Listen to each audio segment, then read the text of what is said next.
जय गजानन, जय श्रीमन्नारायण, जय आदिशक्ति माता। प्रिय भक्तों, आज हम एक बहुत ही रोचक महत्वपूर्ण कथा सुनेंगे जो है सत्यवती जी की। सत्यवती का नाम महाभारत से जुड़ा हुआ है। वह महाभारत के सबसे बड़े नायक भीम के पिता वसुंधरा की माँ थी और उन्होंने अपनी सच्चाई और सादगी से इतिहास में अपना अलग पहचान बनाई। दोस्तों, लेकिन क्या आपने कभी सोचा है कि सत्यवती ने बिना विवाह किए ही अपना जीवन क्यों बिताया? आज हम इसी पर चर्चा करेंगे। उनकी कथा, उनकी पीड़ा और उनका जीवन दर्शन।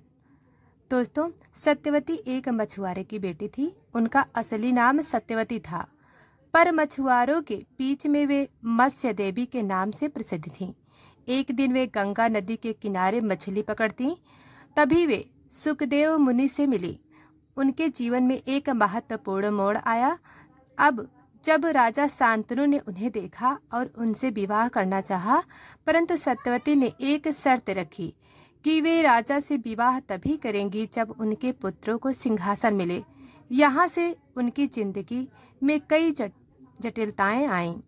शांतनु राजा थे और वे सत्यवती के लिए बहुत कुछ करने को तैयार थे। सत्यवती ने अपने पिता से शर्त रखी कि उनके पुत्रों को ही राजा बनाया जाएगा, लेकिन राजा शांतनु के पहले विवाह से पहले से एक पुत्र था, भीष्म। भीष्म ने यह शर्त स्वीकार की कि उनके पिता सत्यवती से विवाह करें, लेकिन उनके पुत्रों को सिंहासन ना मिले। भीष्म का यह बड़ा बलिदान था, जिसके कारण सत्यवती के पुत्रों को राजा बनने का अधिकार मिला। सत्यवती ने वास्तव में राजा शांतनु से विवाह किया था, लेकिन कुछ लोगों के अनुसार वे समाज की बुराइयों और द्वेष से बचने के लिए और अपने पुत्रों की रक्षा के लिए कभी खुले तौर पर अपने विवाह को स्वीकार नहीं कर पाई। कुछ कथा के आधारों में यह बताया गया है कि सत्यवती ने अपने पुत्रों के भविष्य और राज्य गद्दी के खातिर अपनी असली पहचान छुपाई और अपना विवाह समाज से छुपाया। यहाँ से यह धारणा बनी कि सत्यवती बिना विवाह की थी, यानी उन्होंने अपने व्यक्तिगत जीवन को राजनीतिक और सामाजिक दांव-पेच से अलग रखा। सत्यवती की कथा हमें यह सिखाती है कि जीवन में सच्चाई और धर्म का पालन करना महत्वपूर्ण होता है। वे अपने कर्तव्य और परिवार के प्रति बहुत निष्ठावान थीं। उन्होंने अपने पुत्रों के भविष्य के लिए खुद को तुच्छ समझकर बलिदान दिया। सत्यवती की यह कहानी हमें समर्पण, त्याग और नैतिकता का परिचय देती है। दोस्तों, सत्यवती का जीवन हमें सिखाता है कि कभी कभी हमारे फैसले हमारे लिए कठिन हो सकते हैं, लेकिन यदि हम धर्म, सत्य और अपने परिवार के प्रति समर्पित रहें तो जीवन में सफलता और सम्मान मिलता है। सत्यवती की कहानी से यह भी सीख मिलती है कि समाज के बंधनों से ऊपर उठकर हमें सही निर्णय लेने चाहिए। तो आप जानते हैं सत्यवती बिना विवाह के मां कैसे बनी? दोस्तों, सत्यवती एक मल्लाह मत्स्यागंधा की पुत्री थी। वह नाव चलाया करती थी। उनका सौंदर्य और तेज अपूर्व था, लेकिन शरीर से मछली जैसी गंध आती थी। इस कारण लोग उसे मत्स्यागंधा कहते थे। एक दिन तब सत्यवती नाव में एक ऋषि को नदी से पार कर रही थी। वे थे ऋषि पराशर। उन्होंने सत्यवती को देखा और भीतर गहरा आकर्षक अनुभव किया। उन्होंने सत्यवती से संतान की इच्छा जताई। सत्यवती ने अपनी मर्यादा और भविष्य को ध्यान में रखते हुए कहा, यह सब कोई न देखे, मेरी कौमार्य नष्ट न हो और मेरे शरीर से आने वाली मछली की गंध समाप्त न हो। महर्षि पराशर ने इन सभी शर्तों को स्वीकार कर लिया। उन्होंने योग बल से एक कुहासा, घना धुंध उत्पन्न किया ताकि कोई देख न सके। फिर उन्होंने सत्यवती को वरदान दिया कि तुम कौमार्यवती ही रहोगी, तुम्हारे शरीर से दिव्य गंध आएगी, इसलिए वह बाद में गंधवती कहलाई और तुम्हारा पुत्र महान ऋषि वेदव्यास होगा, जो जन्म के तुरंत बाद ही वन को चला जाएगा। वेदव्यास का जन्म 9 माह का नहीं था। वह तत्काल उत्पन्न हुए और तत्काल ही बड़े होकर तपस्या के लिए चले गए। इस प्रकार सत्यवती बिना विवाह के भी एक पुत्र की माता बनी और उनकी सामाजिक मर्यादा अक्षुण्ण रही। दोस्तों, नारी की मर्यादा और इच्छाओं का आदर ऋषियों तक ने किया। संतान जन्म केवल शारीरिक नहीं बल्कि आध्यात्मिक संकल्प और वरदान से भी संभव है, ऐसा दर्शाने वाला यह एक अपूर्व प्रसंग है। दोस्तों, अब हम सत्यवती की कथा को आगे बढ़ाते हैं, जहाँ वेदव्यास जन्म के बाद सत्यवती के जीवन में दूसरी सबसे बड़ी घटना घटती है। उनका विवाह हस्तिनापुर के महाराज शांतनु से और फिर भीष्म प्रतिज्ञा जैसी ऐतिहासिक घटना। समय बीता, सत्यवती अपने दिव्य रूप, सौंदर्य और सुगंध के लिए प्रसिद्ध हो चुकी थी। एक दिन महाराज शांतनु गंगा तट पर शिकार के लिए गए और वहां नाव में बैठी सत्यवती को देखा। उन्हें वह स्त्री इतनी सुंदर और तेजस्वी लगी कि वे उससे विवाह करना चाहते थे। जब शांतनु सत्यवती के पिता से विवाह का प्रस्ताव लेकर गए तो उन्होंने एक कठिन शर्त रख दी। मेरी बेटी का पुत्र ही हस्तिनापुर का राजा बनेगा। यह सुनकर शांतनु निराश हो गए। उनका पहले से एक पुत्र था, देवव्रत भीष्म, जिन्हें वह राजा बनाना चाहते थे। वह लौट आए। मौन और उदास होकर देवव्रत भीष्म को पिता के पीड़ा का कारण पता चला। वे तुरंत सत्यवती के पिता के पास पहुंचे और कहा, मैं हस्तिनापुर का राजा नहीं बनूंगा। लेकिन जब फिर भी मल्लाह ने इनकार किया कि भीष्म के पुत्र तो उत्तराधिकारी बन सकते हैं, तब भीष्म ने भयानक प्रतिज्ञा की, मैं जीवन भर ब्रह्मचारी रहूंगा, विवाह नहीं करूंगा और सिंहासन का दावा कभी नहीं करूंगा। धरती, देवता और आकाश सभी इस प्रतिज्ञा से हिल गए। तब आकाशवाणी हुई, यह प्रतिज्ञा भीष्म प्रतिज्ञा कहलाएगी और तुम अमर रहोगे। अब कोई रुकावट नहीं रही। शांतनु ने सत्यवती से विवाह किया। वह हस्तिनापुर राजमाता बन गई। उनसे 2 पुत्र हुए, चित्रांगद। लेकिन सत्यवती के जीवन में सुख अधिक समय तक नहीं टिक सका। चित्रांगन युद्ध में मारे गए और फिर विचित्रवीर्य भी बिना संतान के मर गए। अब हस्तिनापुर के पास कोई उत्तराधिकारी नहीं था। राज्य अराजकता की ओर बढ़ रहा था। भीष्म ने प्रतिज्ञा की वो विवाह नहीं करेंगे। सत्यवती को याद आया, उनका एक पुत्र और है, महर्षि वेदव्यास, जो पराशर से जन्मे थे। सत्यवती ने उन्हें बुलवाया और कहा, पुत्र, तुम्हारे भाइयों का वंश समाप्त हो रहा है। मेरी बहुएं संतानहीन हैं। राजवंश को बचाना तुम्हारा कर्तव्य है। वेदव्यास ने पहले संकोच किया, फिर मात्र आज्ञा में उन्होंने नियोग स्वीकार किया। अंबिका से जन्मा धृतराष्ट्र नेत्रहीन, क्योंकि अंबिका ने भयवश आंखें बंद कर ली थी। अंबालिका से जन्मा पांडु, पीला और दुर्बल, क्योंकि अंबालिका भय से पीली पड़ गई थी। दासी से जन्मा विदुर, अतः यंत्र बुद्धिमान, परंतु राजा नहीं बन सके। राजवंश तो बच गया, लेकिन सत्यवती अब भीतर से टूटने लगी। उन्होंने वेदव्यास को जन्म दिया और त्यागा, पुत्रों को खोया, बहुओं को नियोग के लिए मजबूर किया और अब राज्य में नीति, धर्म और अधर्म की रेखाएं धुंधली हो रही थीं। उन्हें लगने लगा कि उनकी हर नीति एक बड़े संकट का बीज बन चुकी है। वेदव्यास ने भविष्यवाणी की, माँ, आगे चलकर इस वंश में घोर युद्ध होगा, कुलनाश होगा, सिर्फ दुख और पश्चाताप शेष रहेंगे। सत्यवती यह सुनकर टूट गई। उन्होंने निर्णय लिया, अब मैं सब कुछ त्याग दूंगी।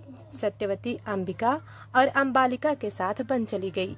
गंगा के तट पर आश्रम में उन्होंने तपस्या शुरू की और वहीं उन्होंने शरीर त्याग दिया। वेदव्यास की माता, महाभारत की नींव रखने वाली स्त्री, भीष्म की प्रतिज्ञा का कारण और वह नारी जिसने सत्ता, मातृत्व और नीति का सबसे बड़ा बोझ अकेले उठाया।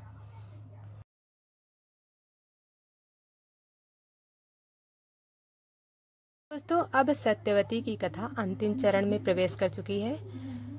वह दृश्य समाप्त हो गया जब सत्यवती ने वंश की रक्षा के लिए वेदव्यास से नियोग कराया और फिर ग्लानि और भविष्य के संकट की आहट से दुखी होकर वन चली गई। अब आगे की कथा सत्यवती की नहीं बल्कि उनके द्वारा स्थापित वंश की है और वहीं से प्रारंभ होती है महाभारत की मुख्य कथा। फिर भी सत्यवती की छाया हर घटना क्रम में बनी रहती है। धृतराष्ट्र नेत्रहीन होने के कारण राजा नहीं बन सके, लेकिन बाद में सिंहासन पर बैठे। पांडु राजा बने, परंतु ऋषि के श्राप से संतति उत्पन्न करने में असमर्थ हो गए। पितुर धर्म और नीति के प्रतीक बने, पर सिंहासन से दूर रहे। पांडु की पत्नियां कुंती और माद्री ने देवताओं से संतान प्राप्ति की। यही थे 5 पांडव। धृतराष्ट्र की पत्नी गांधारी ने एक लोथ मांस पिंड को जन्म दिया, जिसे ऋषि व्यास ने 100 भागों में विभाजित कर 100 पुत्रों को उत्पन्न किया। यही थे कौरव। दोस्तों, सत्यवती अभी संसार में नहीं थी, लेकिन हस्तिनापुर का हर निर्णय, हर युद्ध, हर छल कहीं न कहीं उनकी नीतियों और निर्णयों का परिणाम था। भीष्म जिनकी प्रतिज्ञा ने सत्ता की दिशा बदल दी, वेदव्यास जिनके नियोग से वंश चला, धृतराष्ट्र, पांडु और विदुर जिनका जीवन सत्यवती के निर्णयों की छाया में बीता। सत्यवती इतिहास से विदा हो चुकी थी, परंतु उनका प्रभाव, उनकी नीति और उनका त्याग महाभारत के हर पात्र में जीवित रहा।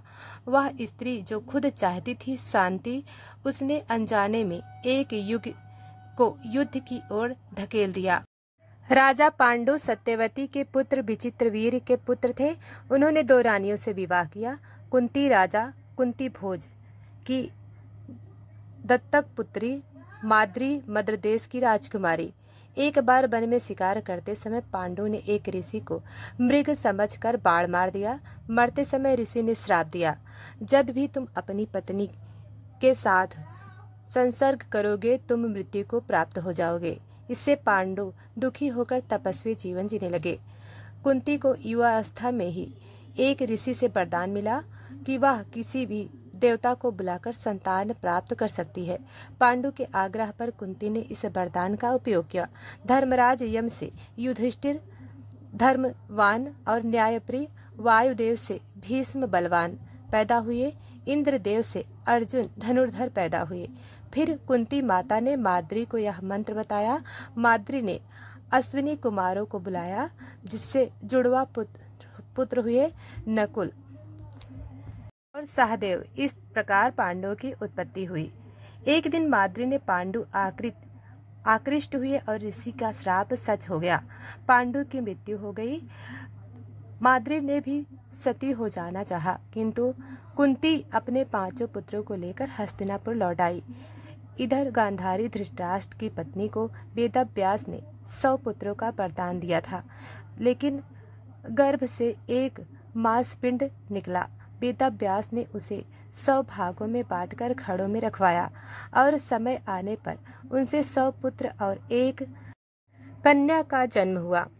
हस्तिनापुर में राजा धृतराष्ट्र के दरबार में एक महान ब्राह्मण रहते थे, कृपाचार्य। उन्होंने प्रारंभिक अवस्था में ही पांडवों और कौरवों का वेद शास्त्र, धर्म और धनुर्विद्या की मूल बातें सिखाई। एक दिन एक बालक अर्जुन ने देखा कि कोई अजनबी धनुर्धर अपने शिष्य को सिखा रहा है। वह थे द्रोणाचार्य, महान आचार्य और परशुराम के शिष्य। भीष्म ने उन्हें हस्तिनापुर आमंत्रित किया और पांडव कौरव को उनकी शरण में सौंप दिया। गुरु द्रोणाचार्य ने उन्हें केवल युद्ध नहीं बल्कि धर्म नीति, नेतृत्व, रणनीति और संयम सिखाया। युधिष्ठिर सत्यवादी, धर्म के ज्ञाता बने। भीम महान बलशाली, गदा युद्ध में निष्णात बने। अर्जुन धनुर्विद्या में अद्वितीय बने। नकुल घुड़सवारी, सौंदर्य, आयुर्वेद में निपुण बने। सहदेव ज्योतिष, रणनीति, बुद्धिमत्ता में श्रेष्ठ बने। दुर्योधन गदा युद्ध में प्रवीण, अहंकारी। दुशासन बलवान परंतु निर्दयी। अर्जुन ने गुरु द्रोण की हर आज्ञा का पालन किया।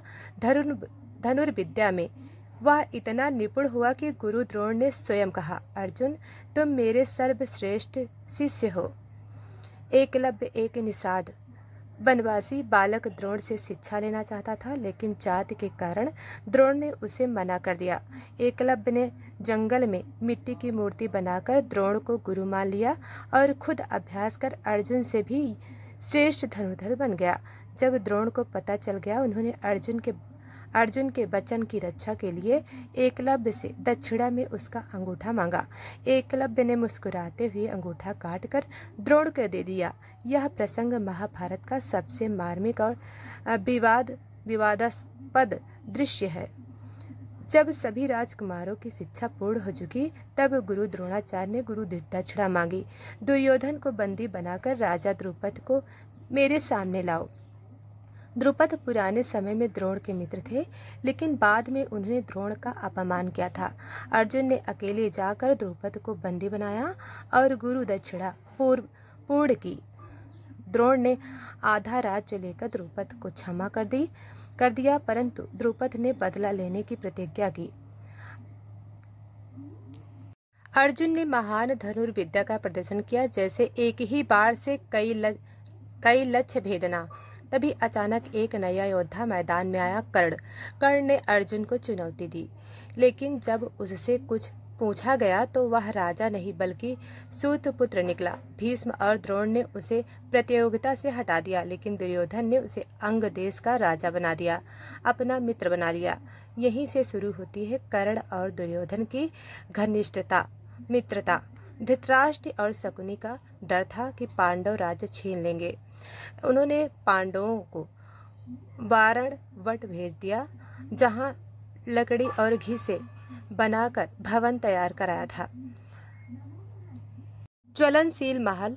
शकुनी ने आगे आग लगाने की योजना बनाई, परंतु विदुर ने पहले ही कुंती और पांडवों को सतर्क कर दिया। भीष्म ने एक गुप्त सुरंग बनाई और सब उस अंग निकांड से बच निकले। लोगों को लगा पांडव मर गए। अब पांडव और कुंती ब्राह्मण भेष में छुपकर वन में रहने लगे। वन में हिडिंबा नामक राक्षस ने उन पर आक्रमण किया। भीम ने हिडिंबा को मार डाला। हिडिंबा की बहन भीम से विवाह करना चाहती थी। भीम ने कुंती की अनुमति से विवाह किया। उनसे एक पुत्र हुआ, घटोत्कच, जो बाद में महाभारत युद्ध में बहुत महत्वपूर्ण भूमिका निभाता है। अब आता है द्रौपदी स्वयंवर। वन में रहकर पांडव पांचाल देश पहुंचे, जहां राजा द्रुपद ने अपनी पुत्री द्रौपदी के स्वयंवर का आयोजन किया। शर्त थी एक विशाल धनुष को चढ़ाकर घूमते हुए चक्र में लगे लक्ष्य को देखकर बाण मारना।